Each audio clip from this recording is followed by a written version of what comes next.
वलर टेलीकास्ट के सामने नाजरीन की खिदमत में आपके मेज़बान जावेद इकबाल का सलाम पहुंचे।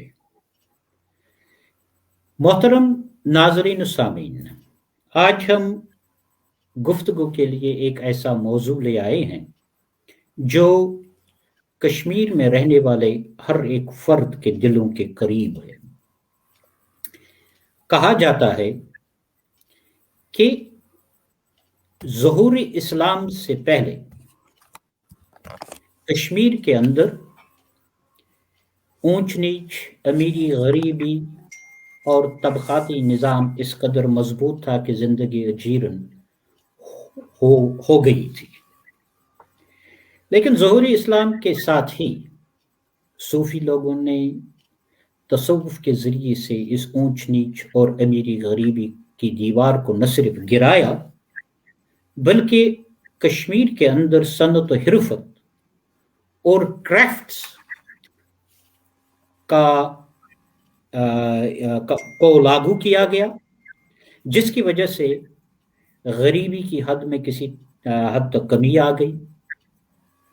चूंकि इस्लाम के ज़हूर के साथ ही कश्मीर के अंदर सूफी हजरात ने तसव्वुफ के ज़रिए से भाईचारे, अमन और शांति का एक दर्स दे दिया, और ये कहा जाता है कि उस ऑर्डर के खिलाफ उस वक्त सूफीज़्म एक रिएक्शन था।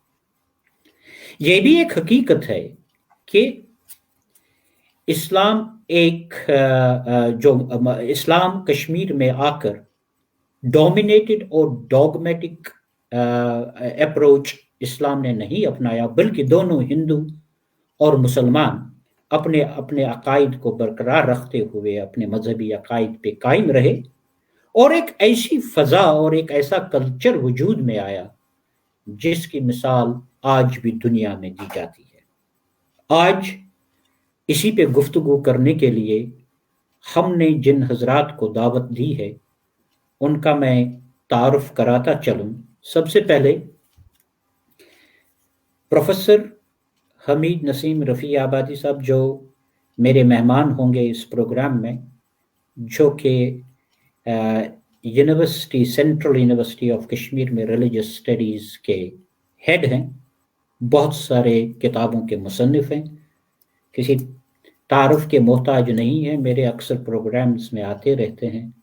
आज उनके साथ बात कर लेंगे। जनाब प्रोफेसर साहब, मैं आपका खैर मकदम कहता हूँ। शुक्रिया जनाब। अस्सलाम वालेकुम। वालेकुम अस्सलाम। मेरे दूसरे मेहमान जो आज मेरे साथ जुड़ गए हैं बारामूला क्रीरी से, जिनका ताल्लुक है, डॉक्टर नज़ीर अहमद ज़रगर साहब। ये भी सेंट्रल यूनिवर्सिटी में पढ़ाते हैं, प्रोफेसर हैं, तसव्वुफ पे एक अच्छी खासी निगाह रखते हैं, और आज हम इनसे बात करेंगे, इनके ख़यालात जानेंगे। ये न सिर्फ एक राइटर हैं बल्कि एक ऐसी जमात से भी, तबलीगी जमात से इनका ताल्लुक है जो तसव्वुफ के बढ़ावे में जिनका एक रोल रहा है। इनसे बात करेंगे। जनाब डॉक्टर नज़ीर साहब, आपका खैर मुकदम है इस प्रोग्राम में। खुशामदीद। अस्सलाम वालेकुम रहमतुल्लाह। मेरे तीसरे पार्टिसिपेंट जो हैं वो भी हमारे साथ जुड़ गए हैं, श्रीनगर से हमारे साथ तशरीफ फरमा है इस वक्त, मुश्ताकुल हक साहब, जो एक रिसर्चर हैं और इस्लामी तसव्वुफ और इस्लाम के से जुड़े हुए दूसरे अमूर पे अच्छी खासी निगाह रखते हैं। एक फ्रीलांस रिसर्चर हैं, बहुत से किताबों के मालिक हैं। आज हम उनसे बात कर लेंगे। जनाब मुश्ताकुल हक साहब, आपका शुक्रिया कि आप मेरे प्रोग्राम में तशरीफ लाए। जी, अस्सलाम वालेकुम। शुक्रिया दावत का। बहुत बहुत शुक्रिया आपका। सबसे पहले जनाब प्रोफेसर हमीद नसीम साहब, मैं आपकी तरफ आऊंगा और आपसे ये जानने की कोशिश करूंगा कि आम फहम अल्फाज में एक आम आदमी के लिए जो ये समझे, आप तसव्वुफ या सूफीज़्म को किस तरह से देखते हैं, یہ ہے کیا؟ اور عام طور پہ یہ کہا جاتا ہے کہ یہ صوفی ازم ایک غلط ٹرم استعمال کی جاتی ہے، بلکہ تصوف استعمال ہونا چاہیے۔ آپ اس پہ ذرا روشنی ڈالیے کہ یہ صوفی ازم اور تصوف میں کیا فرق ہے۔ سب سے پہلے ہم آپ سے شروع کرتے ہیں اور یہ جاننا چاہیں گے کہ صوفی ازم اور تصوف میں اگر فرق ہے تو کیا ہے، اس پہ ذرا بات کیجیے۔ اعوذ باللہ من الشیطان الرجیم، بسم اللہ الرحمن الرحیم۔ جناب جاوید صاحب، تصوف اصل میں اسلامی اصطلاح ہے جو ہم عربی اور فارسی میں اور اردو میں بھی استعمال کرتے ہیں اس روحانی سلسلے کے لیے جو بہت پہلے سے اسلام میں موجود رہا ہے۔ بعض لوگوں نے اس کو نبی کریم صلی اللہ علیہ وسلم کے دور تک اس کو جو ہے منتہی کیا ہے۔ جی، ہمارے شیخ العالم نے کہا اول رشی احمد رشی، دویم رشی اویس صاحب، اور جتنے باقی سلاسل ہائے تصوف ہے وہ بھی تصوف کو حضرت ابوبکر صدیق جیسے نقش بندیہ سلسلہ نے کیا ہے، یا حضرت علی کرم اللہ وجہ تک پہنچا دیتے ہیں، جیسے باقی تین جو ہے صوفی سلسلے ہے، چشتیہ ہے، سہروردیہ ہے اور قادریہ ہے۔ جی، تو اس طرح سے تصوف، اگر ہم اس کو تصوف کے نام سے استعمال کریں گے اس لفظ کو یا اس ٹرم کو، تو پھر تو اس میں کسی کو کوئی تضاد نہیں ہے۔ اور اس کے علاوہ بھی کچھ اور ٹرمز کا استعمال ہوا ہے، اصطلاحات کا استعمال ہوا، مثلا احسان جو شاہ اللہ دہلوی رحمۃ اللہ نے بھی اپنی کتاب حجت اللہ بالغہ میں اور دوسری کتابوں میں استعمال کیا ہے، اور ابو الحسن ندوی صاحب جو برصغیر ہند و پاک کے بہت بڑے عالم ہیں، تو انہوں نے بھی اپنی کتاب میں یہ تصوف سلوک کے ساتھ ساتھ تزکیہ اور تقوی کا لفظ استعمال کیا، احسان کا لفظ استعمال کیا۔ اس لیے اگر ہم فرق دیکھنا چاہیں گے ان دونوں اصطلاحوں میں، تو چونکہ انگریزی میں ہر چیز کو ازم کے ذریعے سے پیش کیا جاتا ہے، مثلا اسلامزم بھی کہا جاتا ہے، جی، اور اسی طرح سے آپ دیکھیں اور بہت ساری ہم کہیں گے کہ مطلب کوئی بھی ازم، کمیونزم، ایتھیزم، تو وہ ایک ایڈیولوجی یا ایک نظریہ کے طور پر جب تصوف کو ہم ایک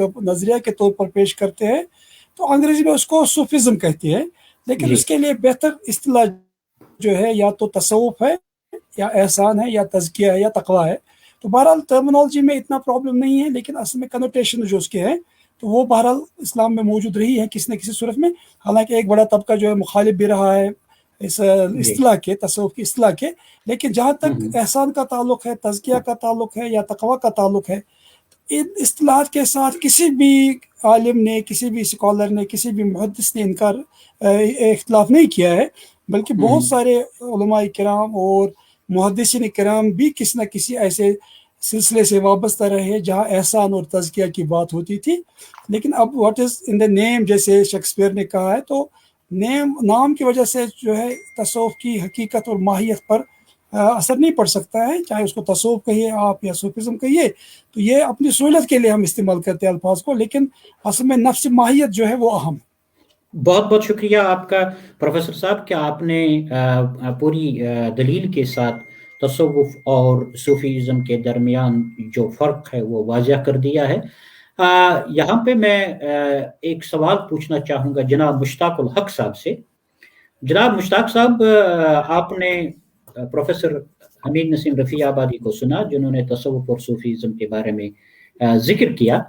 آپ چونکہ ایک ریسرچر رہے ہیں اور آپ کی تحقیق جو ہے وسیع ہے، کیا آپ ہمیں یہ بتا سکتے ہیں کہ کشمیر میں صوفیزم یا تصوف آنے سے پہلے اسلامی دنیا میں اس کی کیا صورتحال تھی؟ کشمیر سے باہر کی بات میں کر رہا ہوں۔ جی، دیکھیے، جس طریقے سے پروفیسر صاحب نے بتا دیا کہ تصوف ایز اے صحیح ٹرم ہے، لیکن 9/11 کے بعد چونکہ میں پولیٹیکل سائنس سے تعلق رکھتا ہوں، صوفیزم کی اصطلاح پوری دنیا میں استعمال کی گئی، جس سے یہ کنسٹرکٹ کرنے کی کوشش کی گئی کہ ایسا اسلام جس میں کہ وائلنس نہ ہو، یا جو کہ اسلام کے پیرلل ایک ازم کھڑا کیا گیا، خاص کر 9/11 کے بعد۔ اسی اصطلاح میں ہم دیکھتے ہیں کہ مولانا رومی جو کہ اسلامی تصوف سے انسپائر تھے، اسلام سے انسپائر تھے، حضور صلی اللہ علیہ وسلم کی سیرت سے، قرآن سے، ان کی مثنوی میں ہم کو حوالے ملتے ہیں، لیکن ایک پورا ایک ڈسکورس بنایا گیا جس میں کہ ان کو ڈیورس کیا گیا اسلام سے۔ تو رومی ایمرج ہو گئے ایز اے صوفیزم کے اسٹالوارٹ، लेकिन ऐसे सूफीज़म के कि जिसका इस्लाम के साथ कोई ताल्लुक नहीं है। जहाँ तक आपके सवाल का ताल्लुक है कि कश्मीर के हवाले से ये मामला हमने देखा है कि कश्मीर में रिशियत की एक तहरीक बर्पा हुई जो कि सूफीइज्म से ही इंस्पायर्ड थी, लेकिन उसमें कुछ इस्तिलाहात जो थी वो हिंदुइज्म या बुद्धिज्म से भी इंस्पायर्ड थे, लेकिन आहिस्ता आहिस्ता उसमें इस्लामाइजेशन की वजह से वो तमाम जो गैर इस्लामी असरात थे वो उनकी नफी होती चली गई। डॉक्टर साहब कता कलामी माफ, मेरा सवाल आपसे ये था कि तसव्वुफ या सूफीइज्म की क्या सूरत हाल थी कश्मीर में आने से पहले? 9/11 की आपने बात की, ये ठीक है, लेकिन 9/11 से पहले की जब हम बात करते हैं, सदियों पुरानी बात करते हैं, तो क्या ये तसव्वुफ जो है कश्मीर में आने से पहले इस्लामी दुनिया में मौजूद था या नहीं था? जी बिल्कुल, और हम जानते हैं कि आज भी जो 4 बेसिक स्कूल्स ऑफ थॉट है, जिसमें कि कादरिया सिलसिला है, नक्शबंदिया है, सहरवर्दिया है, चिश्तिया है, इसके अलावा भी बहुत सारे ब्रांचेस थे सूफीइज्म के। सपोज कश्मीर में आने से पहले हम देखते हैं कि बुलबुल शाह साहब जो थे वो सहरवर्दी सूफी थे, या शाह हमदान जो थे वो कुबरवी सिलसिले से ताल्लुक रखते। तो इससे हम ये कर सकते हैं कि पूरी इस्लामी दुनिया में जो था वो मुख्तलिफ किस्म के सिलसिले मौजूद थे। तो तसव्वुफ ने एक इस तरह की शक्ल इख्तियार कर ली थी, और तसव्वुफ जिस तरीके से इस्लाम एक मोनोलिथ नहीं है, उसी तरीके से तसव्वुफ के जो मुख्तलिफ सिलसिले हैं वो मोनोलिथ नहीं है। सपोज सहरवर्दिया और नक्शबंदिया के यहाँ आप देखेंगे कि म्यूजिक जो है वो उसको कोई सही नहीं समझते हैं, तो लेकिन कादरिया और चिश्तिया के यहाँ तो म्यूजिक इंटरनल पार्ट है सूफीइज्म का। तो इसलिए हम देखते हैं कि इन सिलसिलों में और इनकी तरीकत में और इनके तरीके और जिस तरीके से अल्लाह से लव लगाना या हुजूर सल्लल्लाहु अलैहि वसल्लम से मोहब्बत का मामला है, तो उसमें मुख्तलिफ किस्म के रिचुअल्स थे, मुख्तलिफ किस्म की प्रैक्टिसेस थी जो अभी भी एग्जिस्ट करती हैं। तो चाहे वो सेंट्रल एशियन का सूफीइज्म हो या साउथ एशिया का सूफीइज्म हो, तो उसमें डिफरेंट इस्तिलाहात थी। तो कश्मीर में आते आते जैसे मैंने कहा कि रिशियत का इंडिजिनस टाइप ऑफ जी मुश्ताक साहब मैं आपकी तरफ फिर आऊंगा, आपसे इस सिलसिले को आगे ले जाएंगे। यहाँ पे जरा मैं जनाब डॉक्टर नज़ीर साहब से ये पूछना चाहूँगा।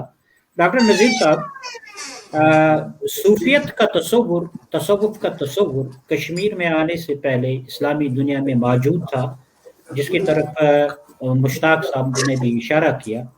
क्या आप हमें ये बता सकते हैं कि कश्मीर के अंदर सूफियत का तसव्वुफ का जो है इब्तिदा कब हुई, कहाँ से हुई और ये कैसे परवान चढ़ा? जनाब। बिस्मिल्लाहिर्रहमानिर्रहीम।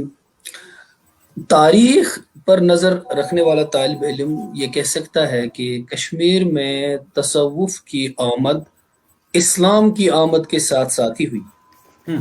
इस्लाम, हाँ, जिन लोगों की वजह से यहाँ इस्लाम आया और मुसलमान यहाँ बसे वो सूफी ही थे। शाह हमदान रहमहुल्लाह से पहले यहाँ मैं आपसे अर्ज करूँगा कि तसव्वुफ में जिस शख्सियत का नाम नुमाया तौर पर सामने आता है वो हैं हजरत बुलबुल शाह, अब्दुर्रहमान बुलबुल शाह साहब, जो सोहरवर्दी सिलसिले के सूफी थे जी। और उसके साथ ही जो हुकूमती सतह पर जो सुल्तान शाहमीर यहाँ आए थे वो भी मुतासिर थे तसव्वुफ से। और उसके बाद अगर हम देखते हैं कि जो सुल्तान सदरुद्दीन थे, रिंजन जो थे, जो सुल्तान सदरुद्दीन बने, उनकी जिंदगी पर भी बराह रास्त सूफी का ही असर पड़ा और बुलबुल शाह साहब का असर पड़ा।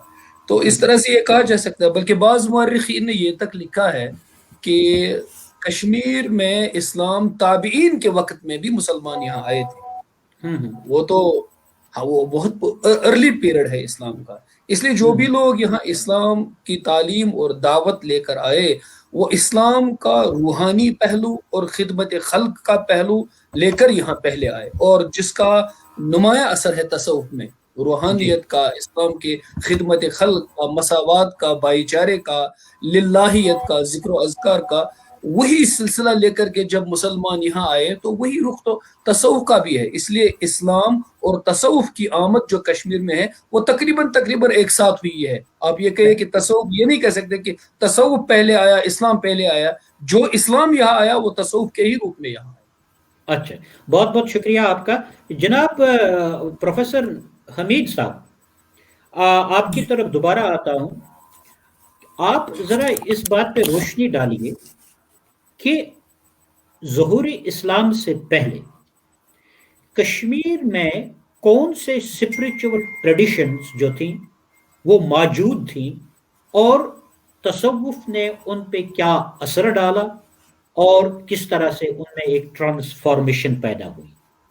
جناب پروفیسر حمید. بالکل مناسب سوال ہے. اور آپ جانتے ہیں کہ اسلام کے کشمیر میں ظہور سے پہلے یہاں بدھزم اور ہندوازم کے وہ صوفیانہ یا اس کو کہے روحانی عناصر کا ایک اثر تھا. جی. اب جو بھی روحانیت کا وہاں سلسلہ تھا تو بہرحال اس کو آپ رشیزم کہیے یا اس کو آپ کشمیری شیوزم کہیے، تو یہ سلسلے موجود تھے کشمیر میں. اور خاص طور سے بدھزم جو تقریباً 600 سال تک کشمیر میں رہا، اس کے بہت زیادہ اثرات تھے.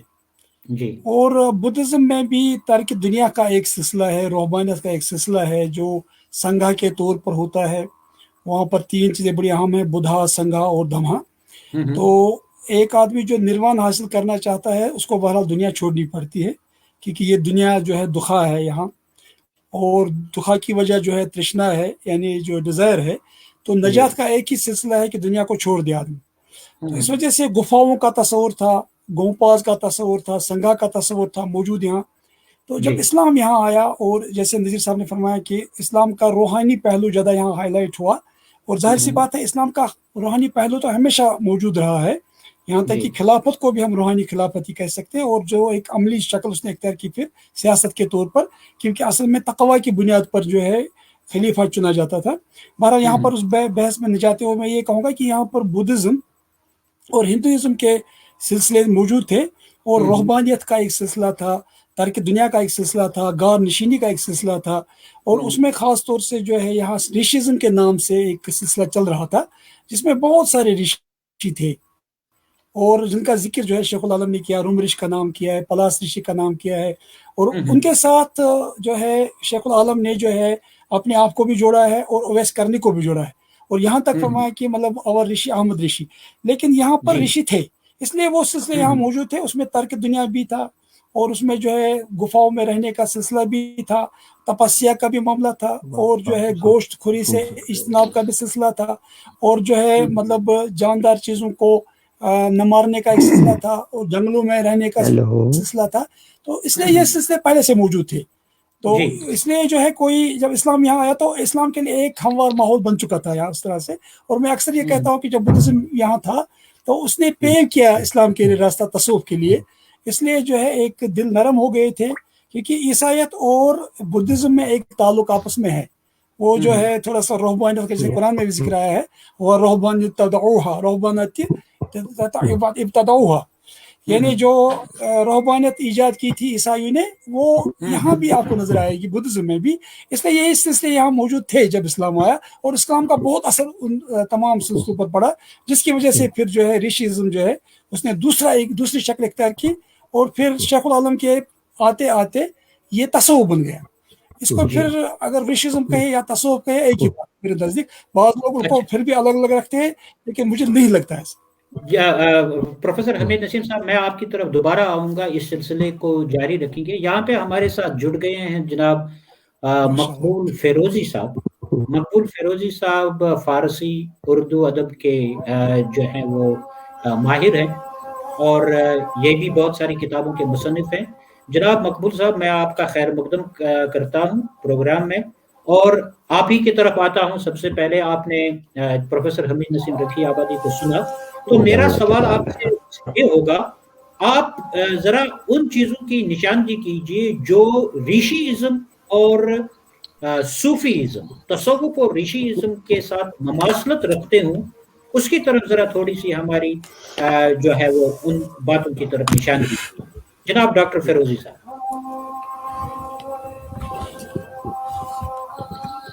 डॉक्टर साहब आप मेरी बात सुन रहे हैं? हेलो डॉक्टर फिरोजी साहब, आप अपना माइक अनम्यूट करें। जनाब, यही सवाल जो है ये मैं पूछना चाहूँगा जनाब मुश्ताकुल हक साहब से। जनाब मुश्ताकुल हक साहब, ऐसी हमें कुछ चीज़ें बताइए जहाँ पे आपको ऋषिइज्म और सूफीइज्म के साथ जो ममासलत रखते हैं। देखिए, पहली बात कि दोनों जो है सिलसिले इंस्पायर थे इस्लाम से। फिर दूसरा मामला ये है कि स्पिरिचुअलिटी पे और तज़किए नफ्स पे दोनों सिलसिलों का, चाहे उसको सूफीज़्म कहें या ऋषियत कहें, उसमें दोनों चीज़ों पे बहुत ज़्यादा एम्फेसिस है कि आप तज़किए नफ्स करें एक इंडिविजुअल की फलाह के लिए, जिसको साल्वेशन कहेंगे, या आखिरत पे जो उनका एम्फेसिस है, वो बड़ी इंपॉर्टेंट चीज़ें हैं। देन तर्के दुनिया और तर्के मवालात इन द सेंस कि आप दुनिया को अपने ऊपर हावी ना होने दें, तो वो हमको ट्रेंड दोनों जगह नजर आती है। फिर लोगों की खिदमत का सिलसिला, चाहे वो लंगर की सूरत में हो, जिसको आज सोशली एंगेज उलमा कहें या सोशली एंगेज सोशल एक्टिविस्ट जो होते हैं, तो लंगर का कॉन्सेप्ट रहता था, खिदमत खल्क का कॉन्सेप्ट रहता था, और लोगों का तज़किए नफ्स करना एक मुर्शिद को ही सेंट्रल पॉइंट बनाकर उससे एक उस्ताद से, एक मुर्शिद से हिदायत याफ्ता होना, उसकी गाइडेंस में अपना तज़किए नफ्स करना। तो ये 3, 4, 5 चीज़ें बड़ी इंपॉर्टेंट हैं। और फिर ऐसा भी नहीं था कि जिस तरीके से अब कंस्ट्रक्ट किया जाता है कि सूफियों को या ऋषियों को कोई भी मामला जो था वो पॉलिटिक्स के साथ नहीं था, या कलेक्टिव चीज़ें जो हो रही थी समाज में उससे वो बिल्कुल वो बहरावर थे, उनको बिल्कुल उससे उन्होंने किनारा कशी कर ली थी। ऐसा नहीं था। हमने देखे हैं कि सूफिया जो इनफैक्ट जो शाह हमदान रहमतुल्लाह अलैह के जो मुर्शिद थे नजमुद्दीन कुबरा, वो शहीद होते हैं मंगोलों के साथ जहाद में। इसी तरीके से यहाँ पर शेख हमजा मखदूम या शेख बाबा दाऊद खाकी जाते हैं अर्जी लेकर अकबर के दरबार में। तो इस तरीके से हम देखते हैं कि ये तमाम चीज़ें जो हैं ये सिमिलर है सूफियों में और ऋषियों में। और ये खिदमत खल्क का है मामला है, मुर्शिद का तज़किए नफ्स का है, और लोगों की ज़्यादा से ज़्यादा खिदमत करना। चाहे वो आप लंगर देखिए, लंगर का जो कॉन्सेप्ट है जो बाद में सिखिज्म ने इतने अच्छे तरीके से अपनाया है, वो सूफियों से ही इंस्पायर्ड है। क्योंकि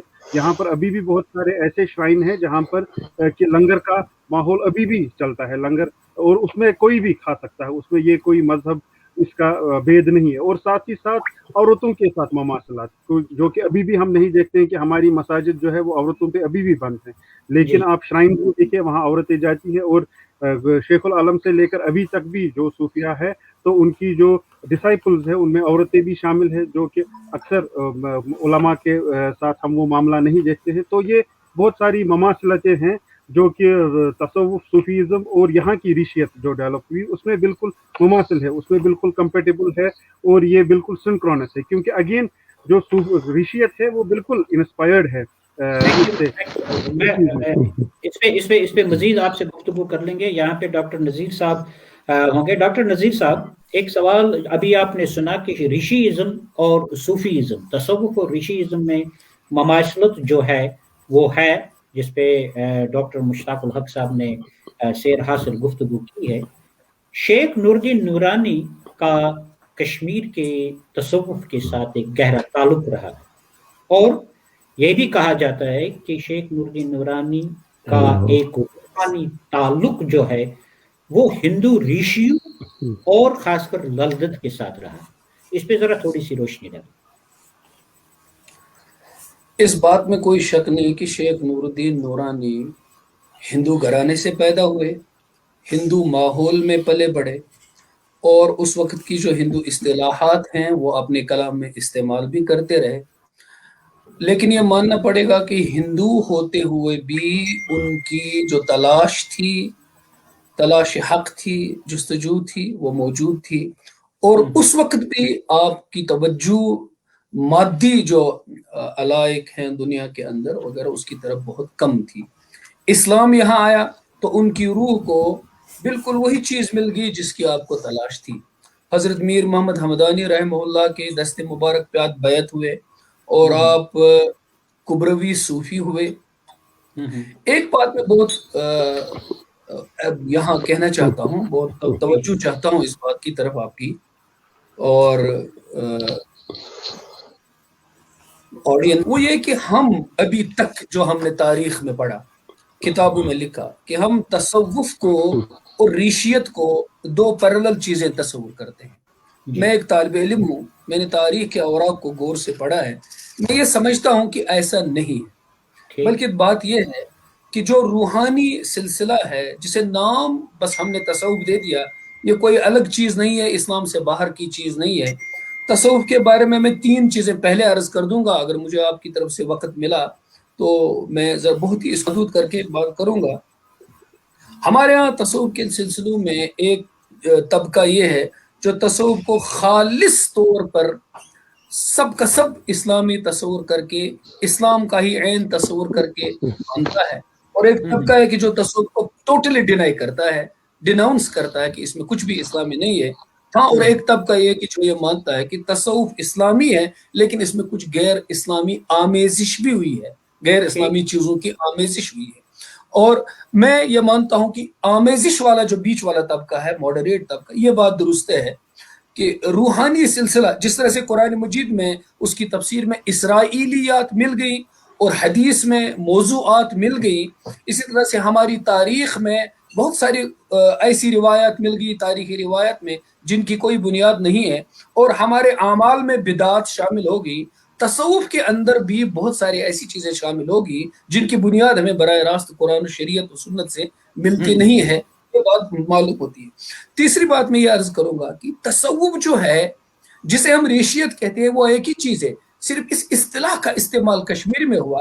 اس کی وجہ یہ ہے کہ شیخ العالم اور ان کے ساتھ جو لوگ مسلمان ہوئے, پرانے دور میں ان سب کو ریشیوں کے نام سے جانا جاتا تھا, اور ان کی جو اس وقت کی موومنٹ ہندوازم کے پورے پیراڈائم میں چلتی تھی اس کو ریشیت ہی کہا جاتا تھا. اس لیے جب وہ صوفی ہو گئے اور اسلام کے روحانی سلسلے میں داخل ہو گئے تو کامن ورنکیولر میں لوگ ان کو ریشیت کے تناظر میں ہی دیکھنے لگے, اور اس وقت کے ان کے تصوف کو ریشیت ہی کہنے لگے, ورنہ وہ کبروی سلسلے کے صوفی تھے اور باضابطہ شریعت کی روشنی میں چلتے تھے. اب رہا ان کا گفا میں جانا, غار میں جانا, یا لحم و بصل کو, گوشت کو اور بہت ساری چیزوں کے کھانے کو ترک کرنا, تو ابھی بھی ہم اسلامی روایات میں اور قرآن مجید کی کچھ تفاسیر میں, بلکہ میں یہ پروگرام دیکھنے والوں کی توجہ معرف القرآن جو مفتی محمد شفیع صاحب نے تفسیر لکھی ہے, بہت زبردست تفسیر ہے, برکت العرا تفسیر ہے, اس میں بھی انہوں نے لکھا ہے کہ روحانی طور پہ جب مرشد اپنے طالب کی تربیت کرتا ہے اور اس کا تزکیہ کرتا ہے تو بہت ساری غذائیں ایسی ہوتی ہیں جو اس کے اندر اس کی خواہشات نفس کو اور اس کے اندر جو ٹیمپٹیشن ہوتی ہیں, چونکہ غذا کا اثر آدمی پر ہوتا ہے, ان غذاؤں کو اس وقت تک ذرا اس کو پابندی لگاتا ہے تاکہ اس کے بدن کے اندر حرارت پیدا نہ ہو یا گناہوں کی طرف میلان پیدا نہ ہو. تو اس طرح سے کبھی کبھی جو قلت اختلاط مع الانام ہے, تصوف کی ایک بہت بڑی چیز ہے کہ لوگوں کے ساتھ ملنا جلنا آدمی کم کرے, اس سے آدمی کیا ہوتا ہے, ریا میں کمی ہو جاتی ہے, اخلاص آدمی کا بڑھتا ہے. لوگوں کے ساتھ بیٹھ کر آدمی کبھی کبھی چرب زبانی اور چاپلوسی کا شکار ہو جاتا ہے, اس لیے وہ گوشے نشینی. ڈاکٹر نذیر صاحب, قطع کلامی معاف, بہت اچھی گفتگو کر رہے ہیں آپ, میں اس گفتگو کو جاری رکھیں گے, میں دوبارہ آپ کی طرف آؤں گا, لیکن یہاں پہ میں ذرا سب سے پہلے دیکھنا چاہوں گا کہ کیا ہمارے ڈاکٹر مقبول فیروزی صاحب, فیروزی صاحب السلام علیکم, آپ میری آواز سن رہے ہیں؟ بالکل سن رہا ہوں. میں آپ کو پہلے لے چکا تھا لیکن اس وقت آپ میری آواز سن نہیں پا رہے تھے. جی چلیں میں آپ سے شروع کیا کروں, میں پروگرام تو شروع ہو گیا ہے لیکن ایک سوال میرے ذہن میں آ رہا ہے. آپ نے تو سنا, ڈاکٹر نذیر صاحب کو سنا, پروفیسر حمید صاحب کو سنا, آپ نے نہیں, کسی کو نہیں سنا میں نے. اچھا, چلیں مجھے آپ یہ بتائیے, ایک سوال میرے ذہن میں آپ کے لیے یہ آ رہا ہے کہ میر سید علی حمدانی کا شیخ العالم کو اسلامی تصوف سے روشناس کرانے کا کیا رول رہا, اس پہ ذرا تھوڑی سی روشنی. تو خیر, میں تو جو میرے اس اساتذہ صاحبان ادھر بیٹھے ان سے کچھ سیکھنا چاہتا تھا. خیر بات دراصل یہ ہے کہ جہاں تک کشمیر میں تصوف کا تعلق ہے جی یہ ریشیت ہے. ریشیت دو حصوں میں بانٹی جا سکتی ہے. ایک قبل از اسلام, جی ایک بعد از اسلام. ٹھیک. قبل از اسلام اس میں بدھزم کا, شیو مت کا, باقی متوں کا اثر تھا. غاروں اور گفاؤں میں تپسیا کرتے تھے. لیکن شیخ العالم نے جب اسلام قبول کیا, جب اسلام حضرت میر سید علی حمدانی رحمۃ اللہ علیہ کی وساطت سے جی یہاں اسلام کا بول بالا ہوا, تو باقی لوگوں کی طرح رشی جو تھے وہ بھی مسلمان ہوئے. اور جب وہ مسلمان ہوئے, قدرتی بات ہے انہوں نے قرآن پڑھنا شروع کیا, قرآن سمجھنا شروع کیا, حدیث پڑھنا شروع کیا. اور اس گروہ کے سرخیل شیخ العالم شیخ نور الدین ولی رہے. کیونکہ ان کا ماننا تھا اسلام کے قبول کرنے کے بعد رشیوں کا نام چینج نہیں ہو گیا, صوفی نہیں کہلائے, وہ ریشی ہی رہے, وہ ریشی ہی کہلائے, صوفی نہیں کہلائے وہ. ٹھیک. لیکن اسلام قبول کرنے کے بعد جب انہوں نے اسلام کا نور جب ان کے دلوں میں جگہ پا گیا, تو پھر وہ یہ کہہ کے قرآن پران کونو مودک, قرآن پران گوینو سور, قرآن پران زند کتھ رودک, قرآن پران دودھ منصور. ٹھیک. پھر انہوں نے قرآن کو اپنا لاہے عمل بنایا, اسی کے مطابق زندگی گزارنے کا طریقہ خود بھی اختیار کیا اور لوگوں کو بھی اختیار کرنے کی دعوت دی. جو دوسرے سالک تھے, جو دوسرے رشی تھے, جو ان کے پیروکار تھے, مرید تھے, مریدوں کو بھی یہی دعوت دی. اور دوسری بات یہ اچھی بات ہوئی جو شیخ العالم نے شروع کی, تبلیغ کی ابتدا کشمیر میں شیخ العالم نے کی. ٹھیک.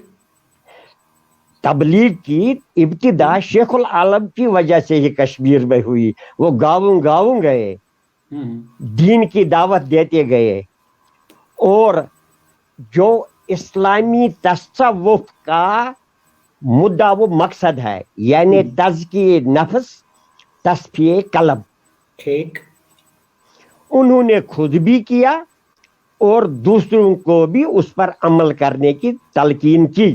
رہبانیت کو انہوں نے ترک کیا, غاروں گفاؤں سے نکل گئے, اور نصر یہ بھی کہہ گئے, وہ نصر بابا جنگلن کھسن میں گئی خیمی میں اس باسان یہ بڑ عبادت. ٹھیک. یعنی انہوں نے رہبانیت کو ادھر ہی ترک کیا, اور رہبانیت کو اسلام کے لیے, صوفی کے لیے, ریشی کے لیے زہری قاتل, سن قاتل سب تصور کیا. ٹھیک. اور ان کے آنے سے, کیونکہ تصوف یہ چیز نہیں ہے, بقول جناب شیخ سید عبد القادر جیلانی رضی اللہ تعالیٰ عنہ رحمۃ اللہ علیہ کہیے, وہ ان کا فرمانا ہے تصوف جو ہے کیل کال اور بحث تمہیز سے حاصل نہیں ہوتا ہے. ٹھیک. یہ تصوف چیز ہے, یہ کہنے کی نہیں ہے, سننے کی بات نہیں, یہ عمل کی بات ہے, عمل کرنے کی چیز ہے. یعنی باوضو رہنا پڑتا ہے, شب بیداری کرنی پڑتی ہے, رتل القرآن ترتیلا کرنا پڑتا ہے. ڈاکٹر فیروزی صاحب میں آپ کی طرف پھر آؤں گا.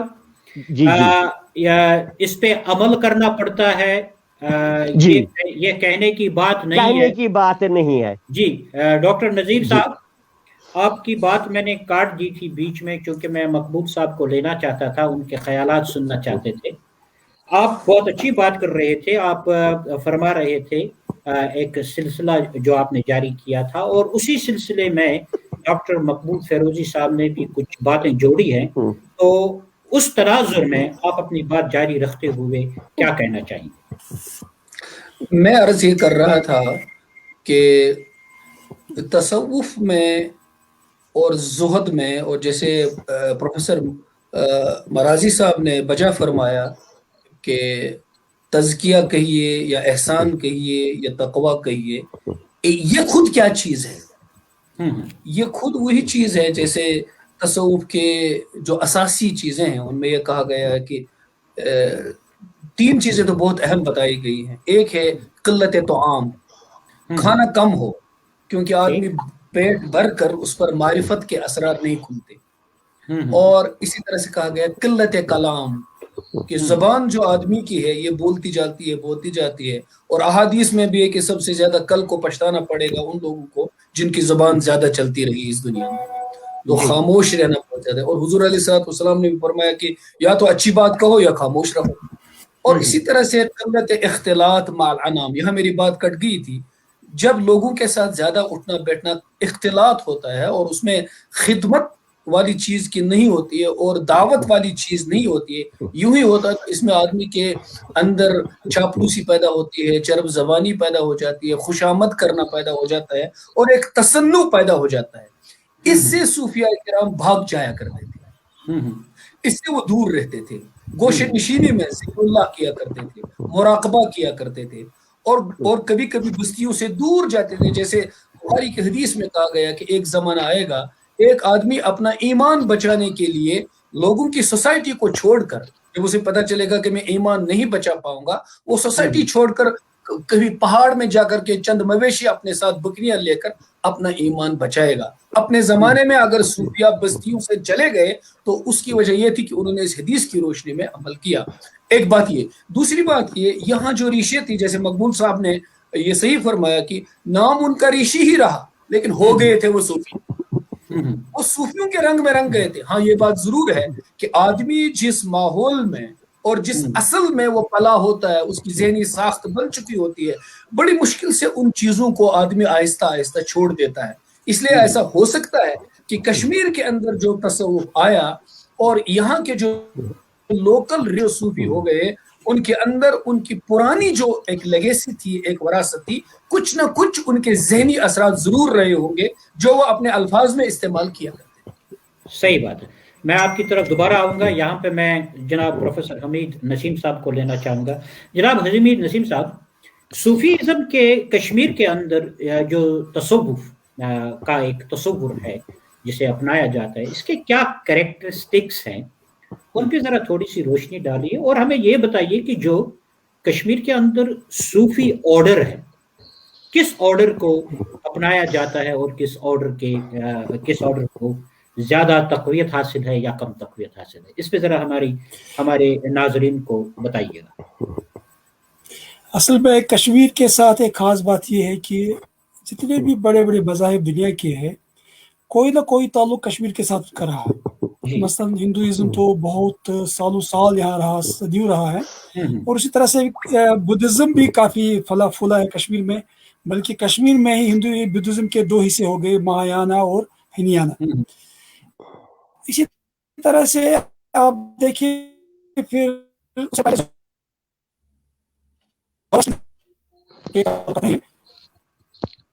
ایران کے ساتھ، خاص طور سے ایران کے ساتھ آپ دیکھیں گے کہ کشمیری کے نام بھی آپ دیکھیں گے، خورشید ہے، مہر ہے اور فیروز ہے، یہ سب جو ہے اصل میں فارسی نام ہے اور یہ زرتشتو کے نام ہیں، تو ان کے ساتھ بھی تعلق رہا ہے۔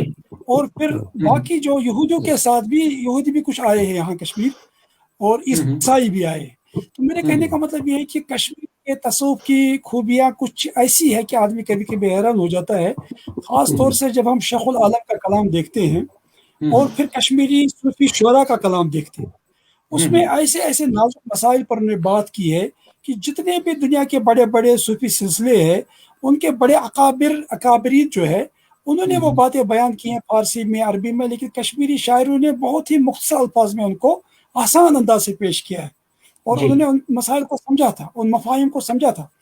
دوسری بات یہ ہے کہ کشمیر کے جو سلسلے رہے ہیں یہاں پر، وہ تقریباً سب سلسلوں کا اثر رہا ہے۔ ایک یہاں کا خاص رہا کبرویہ، اور باقی ریشیزم کے بارے میں بات ہوئی ہے، हालांकि रेशिज्म को फिर शेख अहमद से ये जो है सैयद अली हमदानी के बेटे मीर मोहम्मद हमदानी रहमतुल्लाह ने जब शेख उल आलम को अपना मरीद बनाया और उसके बाद पूरी तब्दीली आ गई उनकी ज़िंदगी में, और जो सराटकोर थे और शेख उल आलम थे उनमें भी तब्दीली आ गई अच्छी खासी, और वो पूरा जैसे मकबूल साहब ने फरमाया, नज़ीर साहब ने फरमाया कि, और जो मुश्ताक साहब ने भी, कि शरीयत के की पाबंदी करने लगे वो, और जो गैर इस्लामी असरात उनकी ज़िंदगियों पर थे तो उनको उन्हें आहिस्ता आहिस्ता छोड़ना शुरू कर दिया। लेकिन एक ख़ास यहाँ तसव्वुफ़ का एक सिलसिला शुरू हो गया, कुबरवी सिलसिला। हालांकि वो आया था सेंट्रल एशिया से, लेकिन यहाँ उसने एक दूसरी शक्ल इख्तियार की। उसका खास वजीफा जो औराज फतिहा था, और उसी तरह से वो क्या करते थे, उसमें ये चीज़ भी थी कि यहाँ के सूफिया ने दुनिया को तर्क नहीं किया जो कश्मीर सेंट्रल एशिया से सूफिया आए थे, बल्कि शाह हमदान साहब अपने साथ 700 जो सादात और जो बड़े कारीगर थे उनके साथ, आर्टिजन्स थे, क्राफ्ट्समैन थे, तो यहाँ उन्होंने बहुत सारी सनतों को फरोग दिया कश्मीर में, जिसकी वजह से इकबाल ने कहा, आफरीद आप फर्दी ईरान सकीर बाहुनर हाय गरीबो दिल पजीर, यानी एक नया ईरान, छोटा मोटा ईरान ने यहाँ तैयार कर दिया। रात को वो इबादत करते थे, अज़कार करते थे और फतिहा पढ़ते थे, और दिन को लोगों को तरबियत करते थे कि कैसे मुख्तलिफ हुनर सीखे। तो ये एक नई चीज थी कश्मीर के तसव्वुफ में, ये प्रैक्टिकल तसव्वुफ था जो हमें कहीं और ज्यादा नजर नहीं आ रहा है, ईरान में भी नजर नहीं आ रहा है। मैं हैरान हूँ कि मैं ईरान गया हूँ, ईरान में भी ऐसा तसव्वुफ नजर नहीं आता है, सेंट्रल एशिया में भी नजर नहीं आता है। तो कश्मीर में तसव्वुफ ने एक अमली शक्ल और जो माशी सरगर्मी में हिस्सा लेने का भी एक हुनर सिखाया यहाँ के लोगों को, जो कश्मीरी तसव्वुफ की एक खास बात थे। उसके अलावा कश्मीरी तसव्वुफ में एक डायलॉग का सिलसिला रहा है, मसलन शेख उल आलम और ललदत के दरमियान जो डायलॉग रहा है, आदमी हैरान हो जाता है। मुझे इसका कभी कभी अफसोस होता है कि ये जो ब्रिटिशर्स ने जो हमारी तारीख को मसक कर दिया, कश्मीर की तारीख को भी मसक कर दिया और बरसगीर हिंदू पाक की तारीख को मसक कर दिया। एक ज़माना वो भी था कि मियाँ मीर कादरी को कहा जाता है कि वो गोल्डन टेम्पल की बुनियाद डाली, और कश्मीर में जब देखते हैं कि शेख उल आलम और ललदत के दरमियान कैसे मकालमा हो रहा है, और फिर ललदत और समदानी के दरमियान कैसे मकालमा हो रहा है, तो ये तो अजीब सा लग रहा है सिलसिला। तो ये तसव्वुफ जो कश्मीर का था, उसमें इस किस्म का डायलॉग का अंसर भी मौजूद रहा है शुरू से। इसलिए कभी यहाँ के सूफियों के दरमियान या ऋषियों के दरमियान या दूसरे मज़ाहिब के लोगों के दरमियान रूहानी मामलात की वजह से इतना नज़ा पैदा नहीं हुआ कि वो एक दूसरे से कट के रह जाते, बल्कि वो हमेशा जुड़े रहे। डॉक्टर साहब मैं दोबारा आपकी तरफ आऊंगा, बहुत ही अच्छी गुफ्तगू हो रही है और इस पे मजीद मैं आपसे जानने की कोशिश करूंगा, लेकिन यहाँ पे मैं जरा मुश्ताकुल हक साहब को लेना चाहूंगा। जनाब मुश्ताकुल हक साहब, आपने प्रोफेसर हमीद नसीम रफी आबादी साहब को सुना कि एक डायलॉग हुआ करता था, एक गुफ्तगू और एक बातचीत का उन्सर उसमें पाया जाता था। आप कश्मीर के अंदर ज़ोहरी इस्लाम के बाद इस्लाम एक मेजर रिलीजन रहा, नंबर 1 रिलीजन रहा, मेजर रिलीजन रहा, लेकिन फिर भी इस्लाम ने डोमिनेंट या डॉगमेटिक अप्रोच इस्तेमाल नहीं किया। इसकी क्या वजह है? और हमारे सूफियों, शेख नूरुद्दीन नूरानी, शेख उल आलम और जितने भी सूफी हजरात गुजरे हैं, उनका क्या रोल रहा है इस सिलसिले में, जो एक जिसकी तरफ प्रोफेसर हमीद नसीम रफी आबादी ने इशारा किया कि एक भाईचारे का एक मुनफरिद कल्चर जो था वो सामने आया। इसकी क्या वजूहात रही हैं? इस पे जरा हमारी। देखिए, इस्लाम आने से पहले कश्मीरियों ने डायलॉग के थ्रू ही कन्वर्जन हुआ है। यहाँ हिंदुइज्म से बुद्धिस्ट बने, बुद्धिस्ट से वापस हिंदू बने, फिर इस्लाम की तरफ आए मेजॉरिटी लोग ड्यू टू वेरियस रीजंस। लेकिन ये तमाम प्रोसेस जो थी in most cases non violent ही रही है, क्योंकि कलहन भी कहते हैं कि Kashmiris can never be conquered through military force but only by spiritual, and that's the reality. तो इसीलिए ये डायलॉग का तरीका रहा, पीसफुल तरीके से यहाँ पर कन्वर्जन हुआ। उसकी कुछ वजूहात थी, उसमें एक ये था कि ऑलरेडी यहाँ पर जो एक माहौल था वो पीस वाला था, डायलॉग वाला था। यहाँ पर जो ब्राह्मण्स थे उनके साथ डायलॉग हुआ, और उन्होंने जो बाकी तबकात को ओप्रेस किया था, क्योंकि कास्टिज्म और क्लर्जी यहाँ पर बड़े स्ट्रॉन्ग थे और अभी भी है सबकॉन्शियसली, और इसके खिलाफ ऋषियों ने ऑलरेडी जिसको आप कहें एक तहरीक खड़ी कर दी थी। वो ललदत की सूरत में भी हमको नजर आती है कि किस तरीके से वो कास्ट और क्लर्जी के खिलाफ अपने अशार में बोलती हैं, और शेखुल आलम भी उसी ट्रेंड को कंटिन्यू करते हैं, जिसकी वजह से कि उनको जो मेन स्ट्रीम सो कॉल्ड उलमा थे या उस वक्त जो गुरूज थे, उनको बड़ा मामला उनसे साबिका पेश आया। तो उनके अपने अशार में भी अक्सर कहते हैं मल वो खुश। तो ये टर्म मल जो उन्होंने यूज की है, ये इससे पहले ललदत ने यूज की है, इसके बाद भी यूज होती आ रही है अभी तक। और कास्ट के खिलाफ जो उनका एक ये था कि कास्टिस्ट सोसाइटी है, तो ये दो चीजें जो है वो रीसियत तहरीक में हम देखते हैं कि सोशल रिफॉर्म की जहां तक बात है, उस मामले में यही इम्पोर्टेंट चीज है, क्योंकि ये डायलॉग के थ्रू ही उन्होंने किया ये सोशल रिफॉर्म की बात। और दूसरा सिलसिला जहां तक शेखुल आलम का ताल्लुक है, उनके कलाम में और उनकी शख्सियत में एक इर्तिका पाया जाता है। वो पहला दौर जिसको आप कहेंगे कि जिसमें कि वो गार्निशिंग भी करते हैं, जिसमें कि उनके कलाम में संस्कृताइज्ड वर्ड्स भी इस्तेमाल करते हैं और गार को ही बेहतर समझते हैं, जबकि उनकी वालिदा भी, उनकी बीवी भी जाती हैं उनसे मुकालमा करने। वो कहते हैं कि नहीं, मैंने जो तर्क दुनिया कर दिया है तो मैं गार में ही खुश हूँ। लेकिन उसके बाद हम देखते हैं कि उनका जब इर्तिका होता है, उसको आप इस्लामी इर्तिका कहें, जहनी इर्तिका कहें, तो जब वो समझते हैं कि नहीं, गार में बैठना जो सही बात नहीं है, और अपने रिफॉर्मिस्ट काम स्टार्ट करते हैं, जिसमें कि चाहे लंगर का मामला हो, चाहे कास्ट और जो रिलीजियस क्लर्जी है उसके खिलाफ जितना कुछ उनके कलाम में हमको मिलता है, वो सोशल रिफॉर्मेशन की बात होती है। तो ये रिशियत की तहरीक और शेखुल आलम की जिंदगी को हमको इन इर्तिकाई मराहिल में समझने की जरूरत है। और साथ साथ ये भी एक हकीकत है कि जो मेन स्ट्रीम सूफिया थे जो सेंट्रल एशिया से यहाँ आए थे, उनकी जबान जो थी वो फारसी या और कोई थी, तो वो आम लोगों के साथ, आम कश्मीरियों के साथ मकालमा नहीं करते थे, नहीं कर पाते थे। तो एक एलीट सेक्शन के साथ ही उन तक दस्तरस थी। तो उसमें ये भी हमको सामने आती है ये बात भी अब तहकीक से कि शेखुल आलम कोई इलिटरेट या अनपढ़ शख्स नहीं थे, वो एक आलिम थे जो कि उस हवाले से बात करते थे। उनकी कुरान के साथ बिल्कुल वो समझते थे, उनकी दस्तरस थी। सूफिया और तसव्वुफ के कलामों के साथ उनकी दस्तरस थी।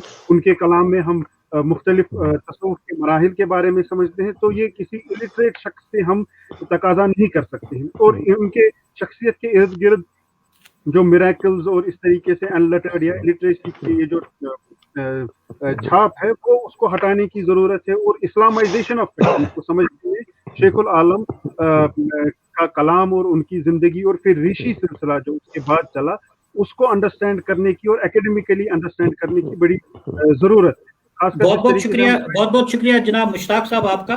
दोबारा आपकी तरफ आऊंगा, लेकिन यहाँ पे फिरोजी साहब के लिए मेरे जहन में एक सवाल उभर रहा है।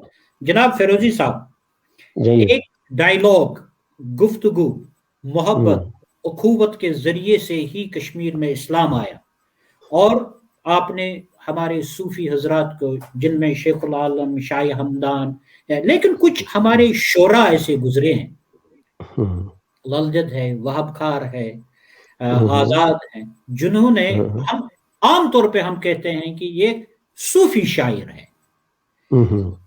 हमारे शायरों ने, कश्मीरी शायरों ने इस तसव्वुफ के जरिए से जो मोहब्बत, भाईचारे का पैगाम दिया है, किस तरह का पैगाम दिया, कैसे दिया, आप इस पे जरा थोड़ी सी रोशनी डालिएगा, और कुछ मिसालें भी अगर आप देना चाहें तो बड़ी नवाजिश होगी। देखिए, जहां तक फिर वही बात आ जाती है, शायरी अलग चीज है, तसव्वुफ अलग चीज है। शायरी हाल की बात है, शायरी कोई तसव्वुफ नहीं है। तसव्वुफ कुछ और चीज है, शायरी कुछ और चीज है। शायरी हाल की बात है, किसी के दिल पर क्या गुजरती है जी, चाहे वो सूफी हो या सूफी ना हो, शायर होना बहुत काफी है उसके लिए। शायरी को मैं कोई इतनी इम्पोर्टेंस नहीं देता हूं जहां तक तसव्वुफ का ताल्लुक है। क्यों, देखिए बात यह एक मैं क्लियर करना चाहता हूं। तसव्वुफ यह है कि हजरत जुनैद बगदादी रहमतुल्लाह अलैह सैयद ताइफा बोल एक जगह कहते हैं अगर आपको तसव्वुफ इख्तियार करना है तो दाएं हाथ में कुरान रखिए, बाएं हाथ में हदीस की किताब रखिए, तब आप इन दो रोशनियों इन रोशनियों की मदद से अंधेरे के गड्ढों में, गुमराही के गड्ढों में, बिदअत के गड्ढों में नहीं गिरोगे। यानी बात फिर वही आ गई कि कुरान और हदीस के सिवा तसव्वुफ कोई चीज है ही नहीं जी। ये तज़किया और तस्फिये कल्ब है और तज़किये नफ्स है। दूसरी बात, जैसा कि डॉक्टर नजीर साहब ने कहा ये ज्यादा खाना नहीं, वो बिल्कुल सही कहा। हम फारसी में बोलते हैं इसको कम खुर, कम खाब, कम गुफ्तार बाश, पाक बाश लाए के दीदार बाश। और तसव्वुफ क्या है? ये दिल बा यार, दस्त बाकार है। दिल खुदा के साथ रखो, अपने मौला के साथ रखो जिसके आप आशिक हो, और दस्त बाकार, और अपना काम करते रहिए। तसव्वुफ जो है ये तीन अल्फों के इर्द गिर्द घूमता है। जैसे इस्लाम में इस्लाम, एहसान, हदीस कुदसी के बारे में आप अभी शायद नजीर साहब, डॉक्टर नजीर साहब यही उनका भी ये कहना था, प्रोफेसर नसीम रफी आवाज़ी साहब का भी शायद इसी तरफ इशारा था। खैर, तसव्वुफ कोई, ये इस्लाम में कोई नई चीज नहीं है, क्योंकि फकर तब भी था, हुजूर के टाइम सल्लल्लाहु अलैहि वसल्लम के टाइम में भी फकर था, तज़किया था, तस्फिया कल्ब था, सच बोलना था, खिदमत खल्क था। तसव्वुफ ही है, खिदमत खल्क का जज्बा आपके अंदर पैदा हो जाता है। और जी डॉक्टर फिरोजी साहब, आपका कहना, जहां तक शायरी का ताल्लुक है जी, हमारे शायर जो अब सूफियाना शायरी क्यों बोलते हैं इसमें, क्योंकि उसमें सीरियत। अब मुसीबत ये है कि अब उन लोगों को उस तनाजुर में यहाँ कोई नहीं पढ़ता है जी जी। यहाँ शायरी के सूफी शायरी के गलत बहाने लिए जाते हैं आप। क्योंकि अगर मैं बताता हूँ, अगर मसलन सदहन